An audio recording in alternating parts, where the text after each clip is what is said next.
দক্ষিণ ভারতের জনপ্রিয় অভিনেতা ও রাজনৈতিক নেতা থালাপতি বিজয়ের বাড়ি ঘিরে নিরাপত্তা জোরদার করেছে চেন্নাই পুলিশ। তামিলনাড়ু নীলঙ্কর এলাকার ওই বাড়ির চারপাশে মোতায়েন করা হয়েছে অতিরিক্ত পুলিশ সদস্য।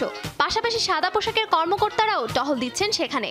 জানা যায়, চেন্নাই পুলিশের কাছে একটি ফোন আসে। এক ব্যক্তি সেই ফোন কলে জানায়, ভবিষ্যতে বিজয় যদি আর কোনো জনসভা করেন তবে তার বাড়ি বোমা মেরে উড়িয়ে দেওয়া হবে।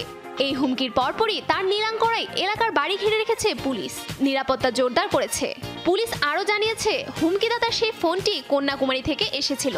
জানা গেছে, হুমকি পাওয়া মাত্র পুলিশের একটি বাহিনী বিজয়ের বাড়িতে পৌঁছায়। শুরু হয় তল্লাশি। যদিও কোনো বিস্ফোরক বা সন্দেহজনক কিছু পাওয়া যায়নি। পুলিশ ইতিমধ্যেই ঘটনার তদন্ত শুরু করেছে। যিনি ফোন করেছিলেন তার লোকেশন ট্র্যাক করে তাকে ধরার চেষ্টা চলছে।